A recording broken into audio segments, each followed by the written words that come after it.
Good afternoon. Welcome to Atlanta Rotary. Hope you had a wonderful weekend. It is great to be with all of you as we continue our virtual series. We're going to kick things off on a high energy note. I'm excited to welcome to the stage past President Dave Moody. Dave always is such a wonderful source of positive energy, and I'm pleased to turn things over to Dave to do our invocation, our Pledge of Allegiance today. Welcome, Dave. Dave, I think your audio may be muted. I'm sorry, I had put it on mute. All right, anyway, hey, I'm glad to be here. And also, am I supposed to do the national anthem after the pledge? I think we may leave that for your next in-person visit. All right, good. We're just gonna do the pledge, and that's it, correct? Yes, sir. That sounds great. Thank you. All right. Well, I'm very honored to be asked to do the invocation and the pledge. And with that being said, here is our invocation for today. Father, we thank you for allowing us to wake up this morning. Thank you for giving us an incredible Rotary Club and members. May we remember the responsibility we have as members of this great club. May we take on projects and be successful as a club that change our community and the world. May we remember the power we have together as a club to change in a positive way our community and the world. May we work together as a club so the light of hope shines from us to give hope to the hopeless and a voice to the voiceless. Father, may we always live our lives by always asking ourselves, is it the truth? Is it fair to all concerned? Will it build goodwill and better friendships? Will it be beneficial to all concerned? May we live our lives and be a club that is always truthful, always fair. We build goodwill and friendships, and everything we do is beneficial to all concerned. Father, we say thank you and amen for another day to make our club be a shining light for our community and the world. Amen. All right, now we will do the Pledge of Allegiance.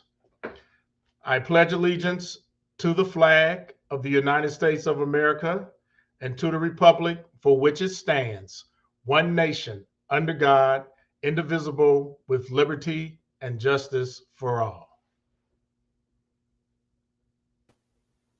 Thank you, Dave. Thank you so much for your inspiring start to the week. It's great to have you with us. Glad to be here. All right. Enjoy your week. Welcome again to everyone. Quick reminder to please sign in using the QR code that will pop up here in just a second. You can use the QR code or the link that will appear just below your video screen if that's easier. So excited to have all of you with us as we continue our series this month on leading medical and public health issues. Following our announcements and our new member introduction of Jamie Shepard, we're pleased to have with us today Dr. Judy Monroe, who is the CEO of the CDC Foundation, and will be talking with us about the life-changing work that they are doing in over 140 countries around the world. Looking ahead, your program committee has also put together an incredible sweep of programs in the coming weeks. Our public health series will continue through February 28th, when your own Atlanta Rotary Club is excited to host the director of the CDC, Dr. Michelle Walensky. And then on March the 7th, we will reopen to in-person programs when Mayor Andre Dickens will share with us his vision for the city of Atlanta. Two fantastic programs right around the corner. February also marks the celebration of Black History Month, and we are thrilled to have a fascinating program planned on the historic partnership that built 5,000 schools for African-American children across the South in the early 1900s. We are pairing author Andrew Filer with the music of our very own Doug Hooker. It's going to be a fantastic and fascinating program. Due to scheduling and our virtual setup, we're pushing that program out a little bit. We've had to shift it out to March 21st, but I assure you it will be well worth the wait. Finally, please remember to mark your calendars For Raphael Bostic, the president and CEO of the Atlanta Federal Reserve, who will join our club for his annual economic address on May the 23rd. So many fantastic programs. You will not want to miss a single one of them. This past weekend, I hope you also had a chance to tune into the Winter Olympics in Beijing. We are pleased to have an Atlanta Rotary toehold in this year's games through our fellow Rotary member, Eddie Myers. Eddie, who is a superstar in his own right as a former running back for the Atlanta Falcons, has apparently passed along his talents to his daughter, Alana Myers-Taylor, who is one of the world's most decorated bobsledders and a favorite to win the women's bobsled and the brand new monobob event. Please join me. We're going to take a quick look at a fun video about Alana Myers-Taylor. Alana is not only the only Georgian at the U.S. Games, at the Beijing Games, but also one of only 2 mothers representing the U.S. in Beijing. So take a look at this video.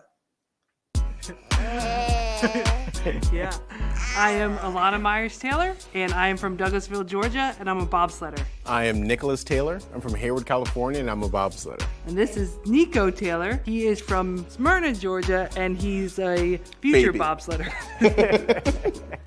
Is he a mama's boy or a daddy's boy? Daddy's boy. I mean, I don't know. There's no competition. Mommy's boy, for sure. No competition, daddy's boy. Daddy's boy, for sure.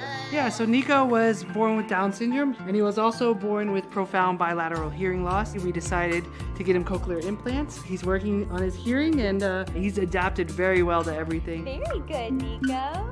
You see your kid from a day in and day out basis, so sometimes you take for granted the little things, but the other day he said mama for the first time, and it was like the hugest thing ever, and we're still talking about it. Nick, was that tough to hear? Oh, no, he said dad way earlier, so it was fine.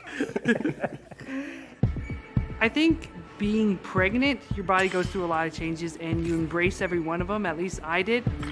Getting back into sport, that was incredibly tough. Just not having your body work as you're used to it. It takes a lot of time to not only come to accept that, but come to realize how you need to make changes going forward. Alana Myers-Taylor off to a good start. I'm used to putting in the hours, and I'm used to training like I was 22. This has been her best run of the games, and Alana Myers-Taylor will medal in all 3 of her Olympic performances. I'm going to be 37 at these games. I need to be smarter with my body, but at the end of the day, I go home and look at my son and be like, it was all worth it. So any changes I'm now working through, it's 10 times over worth it. There you go, Nico.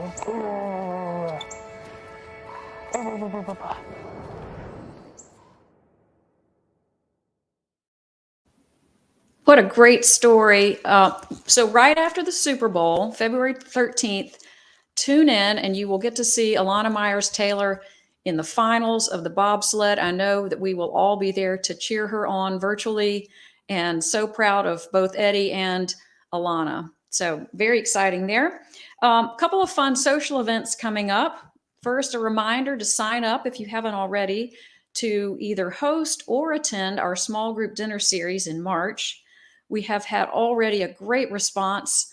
The deadline for signups is February 15th.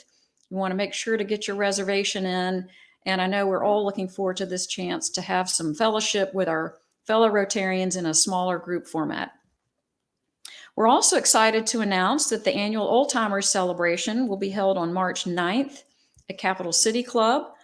An email will be going out soon with details about that event.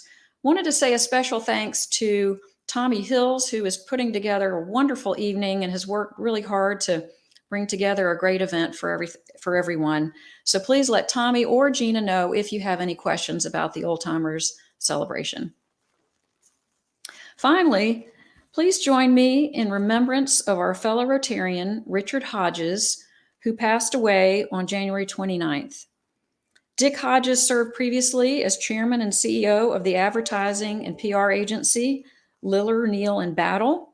He also served on the boards of many of the organizations that are part of our greater Rotary family, groups like the Atlanta Chamber, Public Broadcasting Service, and the United Way. Dick adored his family, and his many, many friends describe him as a true Southern gentleman.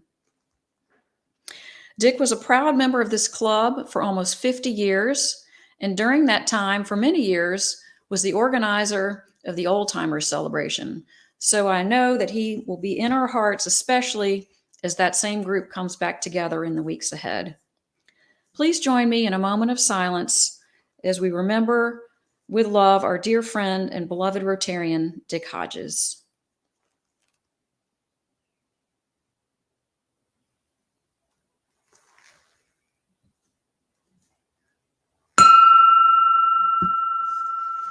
Thank you.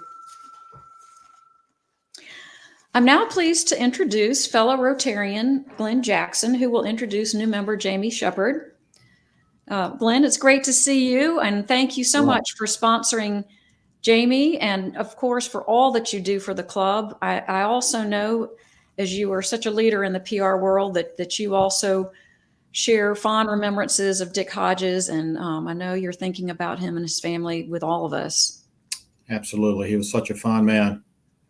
Great. Thanks, President Catherine. Hello, everybody. It's my pleasure today to officially welcome to our club a special friend, a special leader, and a stellar addition to Atlanta Rotary. Atlanta Rotary's already distinguished membership, Jamie Shepard. Jamie is someone I admire for so many reasons, starting with his humility and his integrity. Jamie is President and Chief Operating Officer of Shepard Center. Shepard Center, as we all know, is an Atlanta treasure, every day restoring lives and providing hope and healing and love and medical excellence to all who are there from around the country. Jamie is an Atlanta native. He is a graduate of Westminster, then went on to UGA, and he holds 2 master's degrees from Georgia State. Jamie and his wife, Sarah, have 4 beautiful children, including 7-year-old triplets, 2 daughters and a son. Their family is very active at Peachtree Presbyterian Church, where Jamie and Sarah teach Sunday school. Jamie enjoys many things. He loves the outdoors. He, of course, loves cheering on the Bulldogs, especially this year. He loves coaching his children's sports teams the most, though. Jamie is a 3rd-generation Atlanta Rotarian, which could be a first. His dad, James, was a member, and of course, Atlanta Shepard continues to inspire us all as a steadfast member of our club. So welcome, Jamie, to Atlanta Rotary. I'm confident you will make a big difference for our club in so many meaningful ways. Thank you so much, Glenn. It's a real honor to be part of the club. I mentioned your triplets earlier in the intro. How has that been? Any big lessons learned there? I have to say my wife, Sarah, is a true angel, and she's done a fantastic job raising our kids. First 3 years were definitely a blur. A lot of sleepless nights and maybe an adult beverage or 2 were had. But one of the coolest parts of having the triplets is they were born on my father and his twin sister's birthday the year after she passed away. So we always like to joke that it took 3 lives to replace her in our family. Wow. Speaking of your family, your dad, James, was an extraordinary man, a remarkable Atlanta Rotarian, loved by all who knew him in our club. What was the main thing he taught you? Well, I worked alongside him for 2 decades in 2 different businesses, and I learned so much from him personally and professionally. One of my biggest takeaways from my time with him was, he never complained. He never said, "Why me?" He never let his injury get in the way of anything that he wanted to do. One of my favorite lines of his was from his commencement address at University of Georgia. And he said, "The story of our lives is not what happens to us. It's what we do about it." And he taught me a lot about, people are different from us. And, people may look different from us. They may be different, whether they're in a wheelchair and can't walk. But we've all been created equally by the Lord our God, and we need to treat everybody as such. And then obviously he taught me about service and helping others. Well, you're making him proud every day. I know that. Shepard Center is so inspirational, so innovative, and so impactful. What excites you most about its future? First, I'd like to say it's very humbling to work here and continue on the good work that he and my grandmother have done. We're a national provider. Half of our patients come from the state of Georgia. The other half come from across the country. We're very proud of the fact that we're number 7 in the entire country by U.S. News and World Reports. We have excellent outcomes, and most of those outcomes are a tribute to the 20 programs that we have that are not covered by insurance, that we raise millions of dollars for each year simply because we think it's the right thing to do for our patients. 2025 will be our 50th anniversary. Wow. And we're very excited to have a big capital campaign ongoing right now. We're building 2 new buildings. They'll help us increase the number of patients we serve and increase the number of families we help. And a large part of that is due to the support that we have in a community, including many of the people on this call. So just like to thank all of you for all your support and for being part of the Shepherd Center family. Well, thank you for all you do and your team. What a gift to our city. President Catherine, I'll turn it back to you. Great, thank you. Welcome, Jamie. Welcome to the world's greatest Rotary Club. As Glenn mentioned, I know that you and your grandmother, Alana, have created a brand new category for us as our first official Rotarian grandson pairing, and this multi-generational family that you represent. So we are so honored to have you, and especially this month as we shine a light on Atlanta's medical leadership. It is such an honor to have you as part of this club. We so appreciate the incredible work that you and your extended family do for this city and for this country, and just want to say welcome again to you. Thank you so much, President Kelly. Great. Thanks again. So as you can see with Jamie and his family, Atlanta Rotary actually is fortunate to have right here in our own club some of the leading global and national medical and public health players. And so when we were looking at someone to introduce our featured speaker for today, we knew we had just the right person. Russ Medford is a major leader in the biotechnology world. He serves as the founder and CEO of Covanos and the managing partner of Salutramed. His impressive resume includes extensive experience as CEO and board member of multiple public and private biotech and other health-related companies and institutes. That includes key roles with Atherogenics, Salutria, and Inhibitex, which was acquired by Bristol Myers for $2.5 billion in 2012. Russ has been recognized repeatedly for medical entrepreneurship and research. He holds over 16 patents. And also at the same time, he has an extensive track record in the financial markets, having raised over $500 million in R&D IPOs. Russ, it's great to have you. I hope I pronounced all of those medical names correctly. We're thrilled to have you as part of this club and know that you will be the perfect person to introduce our speaker and lead us forward in this fascinating conversation. Welcome. Well, thank you. And thank you for the kind introduction, Catherine. Good afternoon to everyone. And my name is Russ Medford. I'm chairman and CEO of Covanos. We're a medical technologies company based here in Atlanta. And I'm entering my 5th year as a proud member of the Atlanta Rotary Club. Today, I have both the personal and professional privilege and honor of introducing to you all my friend and colleague, Dr. Judy Monroe, the president and CEO of the CDC Foundation, one of our country's most important, impactful public and global health organizations based right here in Atlanta. I've known and worked closely with Dr. Monroe since she took the helm of the CDC Foundation in 2016, following her role as a deputy director of the U.S. CDC and director of the CDC's Office of State, Tribal, Local, and Territorial Support. At that time, she joined the board of directors of the then Georgia Global Health Alliance, and today serves as a founding board member of the Center for Global Health Innovation, which I chair. For the last 6 years, I've had the privilege of working with her and supporting her inspiring leadership efforts in building multiple critical programs in public health, especially in response to the COVID pandemic. She and Charles Redding, the CEO of MedShare, led a multi-year effort beginning in 2018 to design and build the world's first private sector global health crisis coordination center, now the Office of Global Health and Crisis Coordination at the Center for Global Health Innovation. The timing of their efforts was propitious. In January of 2020, after years of planning and preparation, we successfully launched the Center for Global Health Innovation here in Atlanta, in Georgia. 3 months later, in March of 2020, as the chairman of this newly formed center, I received a phone call from my friend Judy to emergently stand up the Global Health Crisis Coordination Center in response to the dramatically escalating COVID pandemic, and to serve its mandate as an innovative coordinating bridge between the CDC and the private sector. This included at the beginning, and now has included many more corporations: UPS, Delta, Verizon, Dell Computers, Emory, Task Force for Global Health, among others.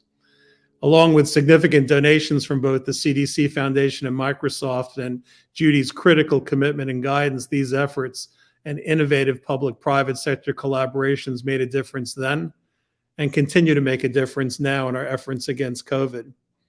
For her entire professional career, Judy has tirelessly worked to advance the cause of public health and health equity throughout the U.S. and the world. She has received many awards in recognition of these efforts, including Atlanta's Most Admired CEO for 2021 by the Atlanta Business Chronicle.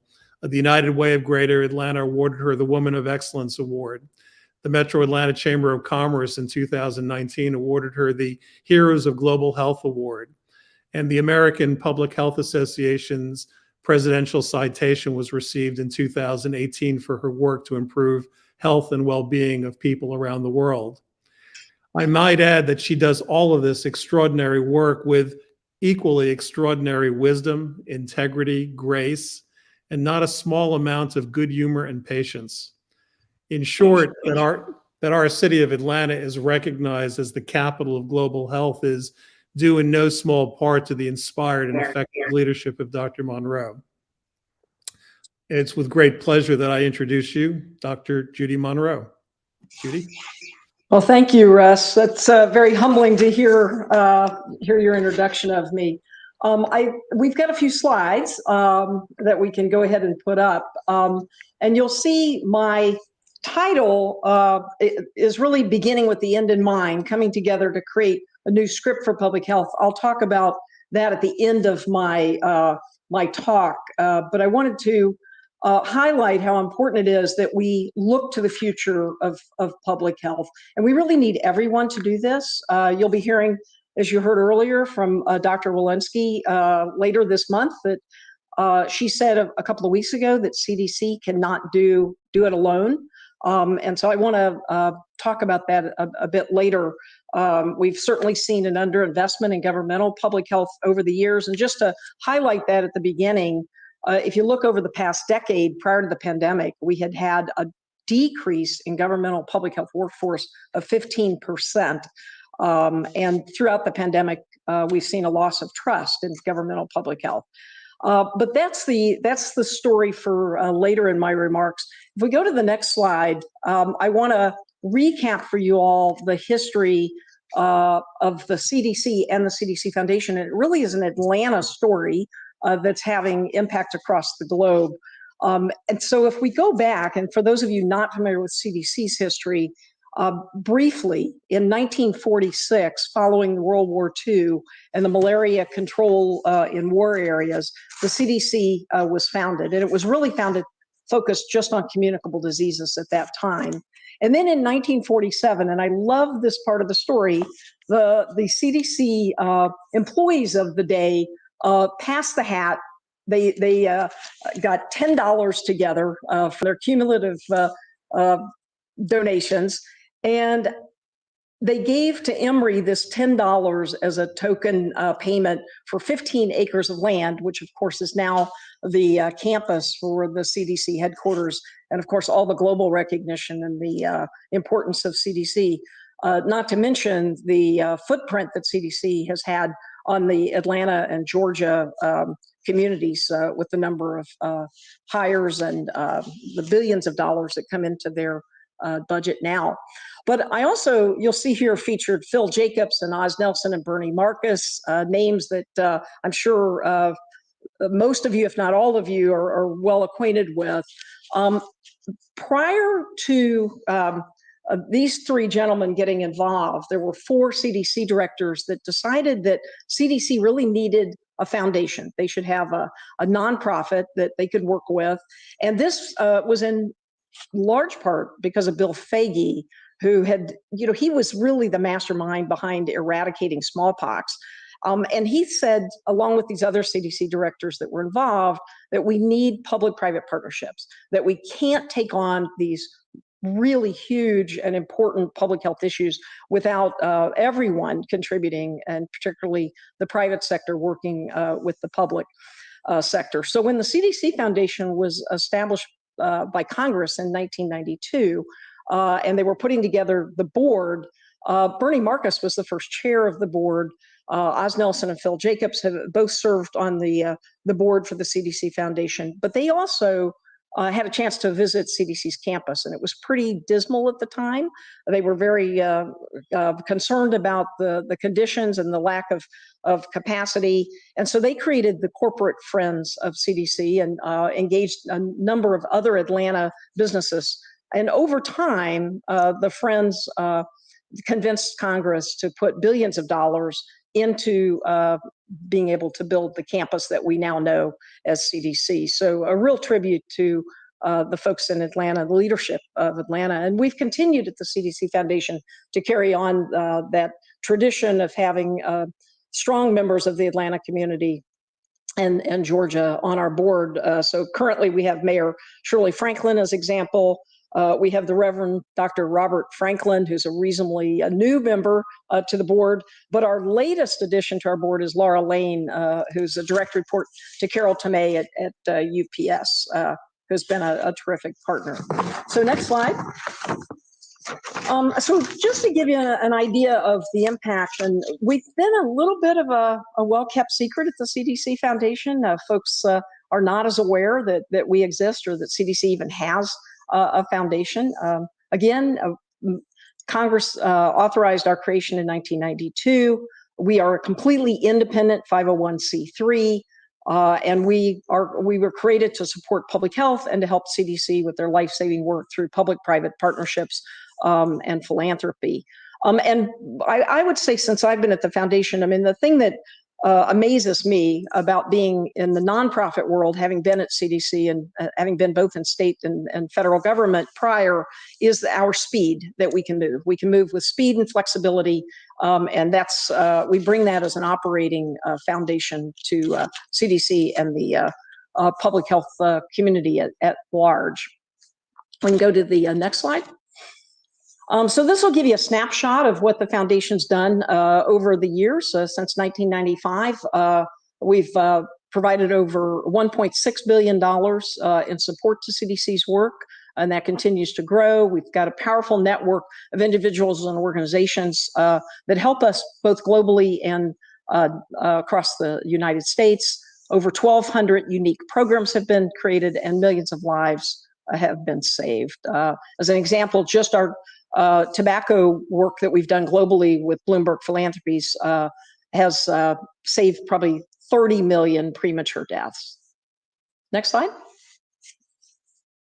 So I wanted to highlight a little bit of what we've done during COVID, and then we can talk about some of our other programs that we do aside from COVID. But in 2021, WebMD named the CDC Foundation the recipient of the 2021 Health Heroes Award. And what we were so pleased about is that this award really wasn't to the CDC Foundation. We accepted the award on behalf of the frontline workers across the nation. And that was in large part because we had been able to move quickly at the front end of COVID and support our essential workers. One of the stories that was featured in the WebMD publication about the Health Heroes Award was the City of Atlanta Fire Rescue Foundation, and how we had supported them, and they in turn, of course, supported the opportunity for our firemen to stay safe and healthy while they were protecting our city. Next slide. This slide, again, just a snapshot of some of the work that we've done during COVID. We've been able to mobilize $560 million over the last 2 years to support efforts. Of using those funds, we've had 319 distinct projects, and of those, 175 have been health equity programs related. On the front end of the pandemic, you can see here personal protective equipment. We delivered about 8 million pieces of PPE. Care kits were delivered. I do want to do a shout out to UPS as one of the partners that helped us with the PPE. And then we also had a program where we were asked urgently to help mobilize and acquire cell phones for the Afghan refugees that were coming, or evacuees that were coming into our country. And in both the PPE and the cell phones, UPS was a great partner in giving in-kind support for transporting and delivering these different products. Once the vaccine became available, we were asked to work with community-based organizations. And to date, we have funded 300 community-based organizations across the country to help with vaccine confidence, to reach those in greatest need. And in doing that, we have been very deliberate about making sure those community-based organizations have been connected to their local health departments so that we're all driving to the same aim. And then a word about our communications. We've had to date 1.3 billion individuals that have been reached by our communications. One of the things that we're most proud of is early in the response, or last kind of the summer of 2020, CDC and public health agencies were having challenges getting their message out, and we saw a great need. And so we partnered with the De Beaumont Foundation, Trust for America's Health, and we created something called the Public Health Communications Collaborative. And so we nationally, along with using some real experts in communications, established this central hub for taking all the new information in, putting that into either messages or webinars or products. There's something called the daily downloads are part of the Public Health Communications Collaborative. So you can go on the website and pull down the latest to be able to use either in your health department, or others can use it as well. This is a public asset. We also have done a lot around misinformation.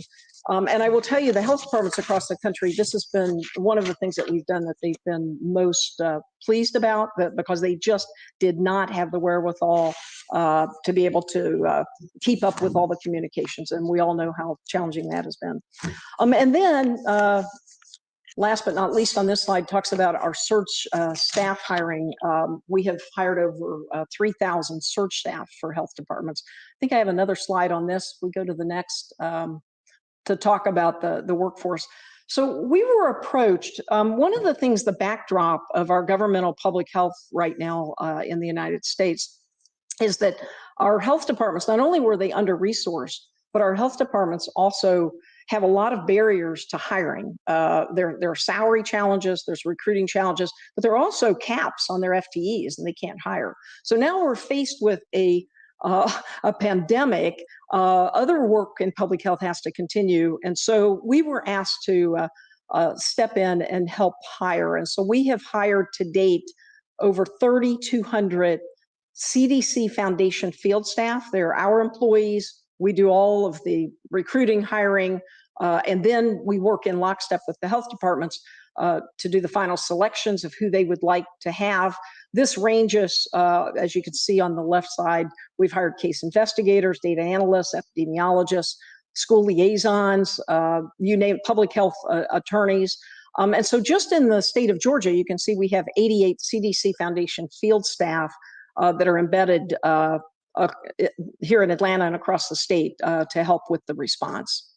So that's been a major effort for us, and we built this in-house. If we go to the next slide, I want to do a shout out to everyone listed here on our slide, on this slide, the Robert Woodruff Foundation, James M. Cox Foundation, SunTrust, at that time SunTrust Foundation, SunTrust Trustee Foundations, and Toll Charitable. They were Atlanta foundations that answered our call 6 years ago, 5 to 6 years ago. When I came in as the new CEO, it was very clear that the CDC Foundation, not unlike other nonprofits, had not kept up with their own infrastructure. And we really needed the technology transformation.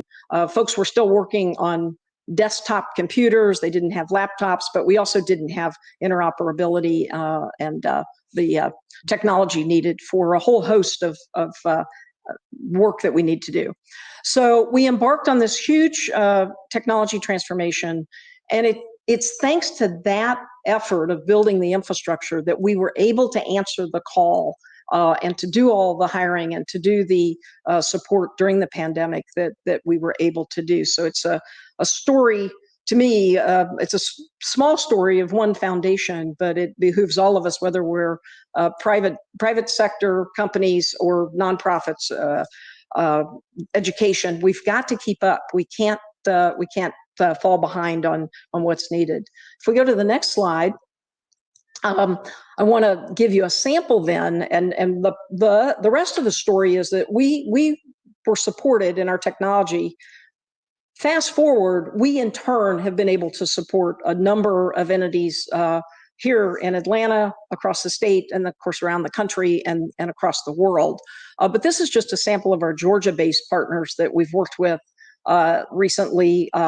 Example, Georgia Tech, the opportunity to work with people with disabilities during the pandemic. Morehouse, we worked with them, and we were able to support them in their equity tracker that they built. Of course, the health departments I've mentioned. Emory University, we supported some research. And then you heard from Russ about the Centers for Global Health Innovation and what had been the Global Health Crisis Coordination Center that's now come under a new name.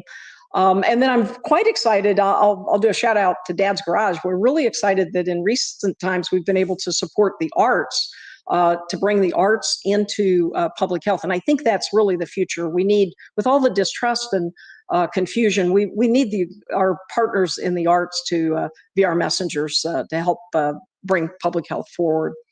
Next slide.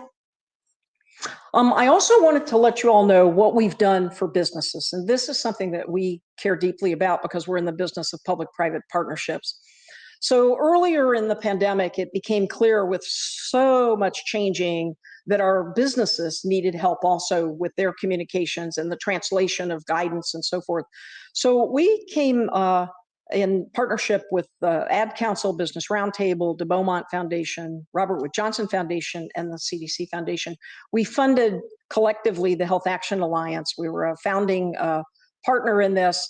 And what we've done over the last couple of years now is provide best-in-class tools, resources, training, and events for both small and large businesses. This has helped companies be able to deliver their fact-based health communications to their employees and consumers. You can see on the slide, over 1,600 companies have attended events. 138 of those are Fortune 1000 companies. And here in Georgia, a few of the companies that have participated and used the resources are Carter's, Cox Enterprises, Equifax, Genuine Parts Company, Home Depot, Truist, and others. So that's an example. We believe in a two-way street at the CDC Foundation. And so this is a way that we've been able to support businesses. And then if we go to the next slide, which gets us to the future of public health, it's just, I cannot understate the importance of us moving productively and together into the future for public health. So one of our efforts underway is we've got a virtual national conversation going. We launched Lights, Camera, Action, the Future of Public Health virtual summits. December 6th, we focused on workforce. January 25th, just a couple of weeks ago, we focused on data and technology infrastructure. And both of those are already on YouTube. You can watch the entire summit, or you can watch just one speaker. We already are hearing from schools of public health that they are starting to pull out some of the speakers, like Patty Simone, who is the lead for workforce at CDC. They're using her talk from the summit in their classes. We believe the data and technology infrastructure is going to take off big. And then going forward, this month we'll focus on financing governmental public health and strengthening public health law, as well as building cross-sectoral partnerships and community engagement. So I have invite all of you to join us, and certainly for that fourth summit, we will be talking about and having speakers from the business sector join us for that. I have lots of stories that I can tell about our work globally. We've been working, we work in 130 countries at any given time, 140 countries with about 300 active programs aside from COVID at any given time. And we've focused everywhere from tuberculosis and malaria, lymphatic filariasis, antimicrobial resistance.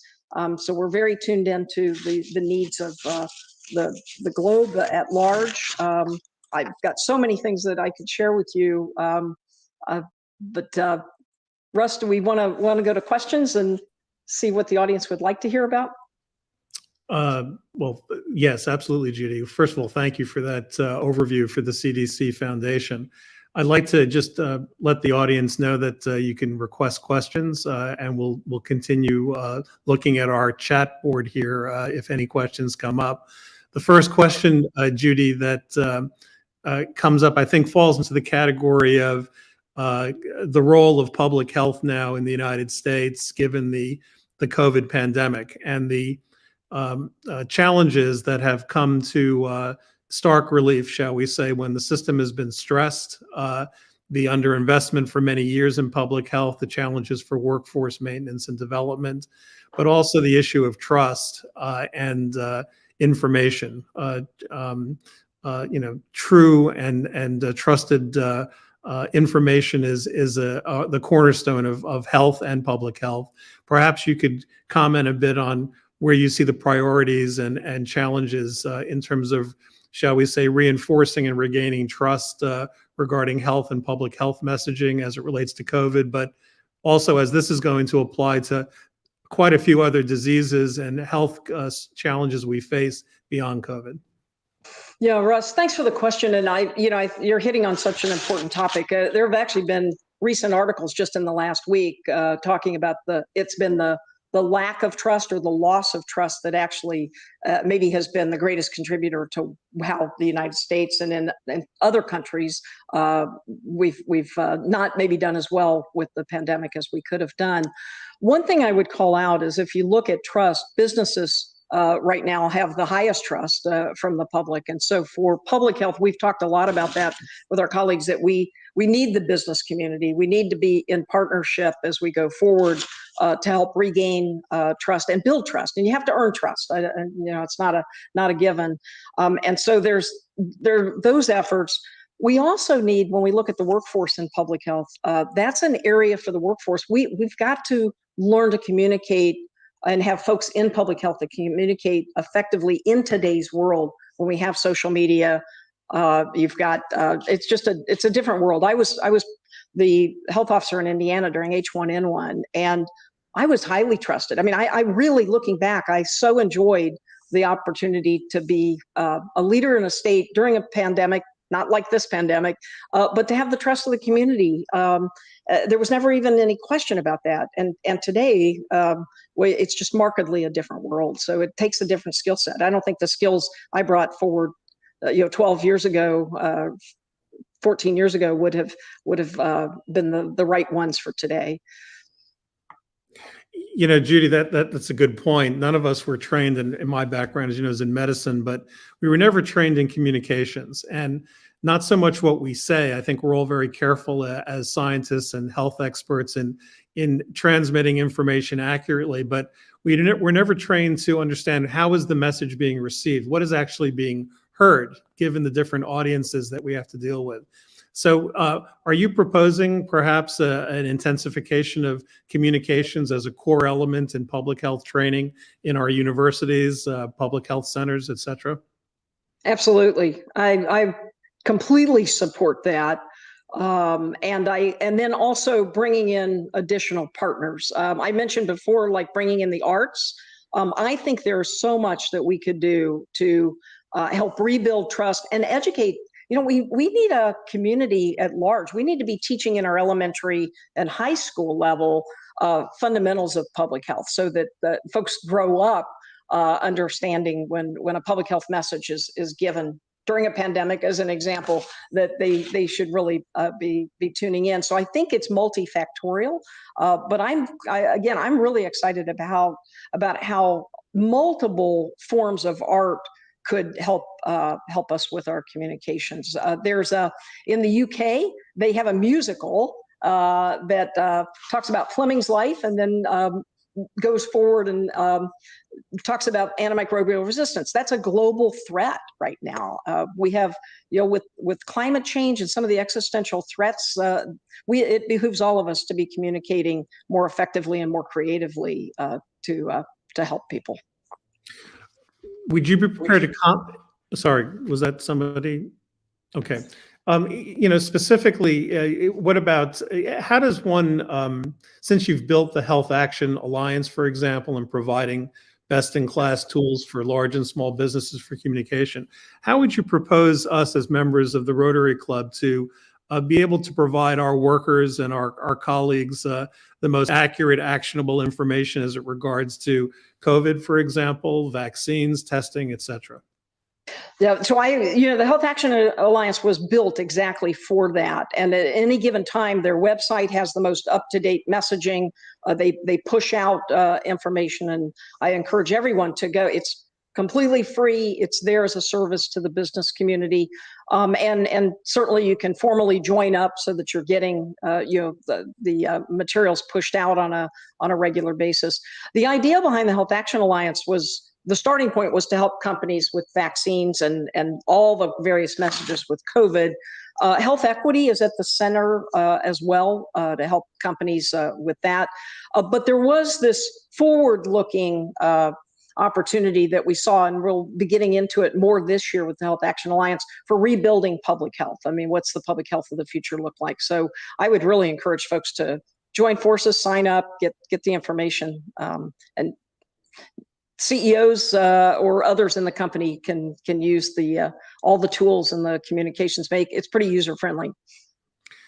Judy, for our listeners and our members here, public health is one of those specialties in medicine that is most successful when nobody ever hears about it, because we don't have major crises, we don't have inequities going forward. But when they come to the fore, it becomes something that we have to shine a bright light on.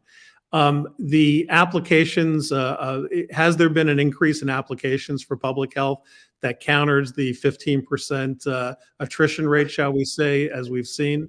And what is it that the CDC Foundation would like to join with us, this broader audience and consortium you've built, to try to enhance growth of schools of public health? Yeah, thanks for the question. So first of all, the attrition is real, as we've talked about, and yes, there's been a bit of a boom in applications for schools of public health, which is on the one hand really, really exciting. And I think when we look at our schools of public health, and I've had conversations with a number of them through my role at the CDC Foundation about how they should be thinking about their strategic planning and their new curriculum. And we can't do it the old way. We've got to move to the future. And this is where schools of public health can play a critical role. The other thing I'll do a shout out is a number of schools of public health played a critical role in the ecosystem for the pandemic as well, in roles that maybe they haven't played before. So I think going forward, we should be looking creatively at how to do that. The risk, however, we get all these new graduates coming out with their newly minted MPH degrees with a great curriculum behind them, great skills. The governmental public health needs to be able to pay competitive wages. They need to be able to hire. They need to get over there are so many barriers, and that's here in Georgia. I mean, one of the things we can join forces in. I will mention I'm co-chairing the Governor's Public Health Commission in Indiana. So my state of Indiana pulled me back. The current governor, Governor Holcomb, has established this commission, and we're doing a deep dive looking at Indiana's public health system with an eye toward next summer having a report go to the governor that will outline really what the legislative agenda for the governor to take forward next year to rebuild public health and fortify it and do it in a very thoughtful way. Personally, I think every state across the union should do that, and there are businesses in Indiana that are supporting that and are at the table. You know, I'm intrigued. I'm intrigued at the role that you see as arts in the context of messaging. And art is a different mechanism of communication of truth and society than we as scientists and engineers usually look at these things. And I remember Georgia Tech put together a very innovative arts program for sculpture and art within the Georgia Tech campus to bring engineers and scientists into this new way of looking and communicating with the world. Do you have any specific ideas or creative thoughts about how the arts might be able to bridge this communications divide to the broader for the broader aspects of society? Well, the one thing we know about the arts is they can change hearts and minds, right? They can educate in creative ways, but they also can change hearts and minds. So personally, I would love to see an explosion of various arts, including like where's the Netflix series on public health, and you know, where are those types of things? Movies, we've seen some movies come out, but I think we can do so much more. Humor is a great equalizer, you know, for when there are differences of opinion and can lead to then conversations.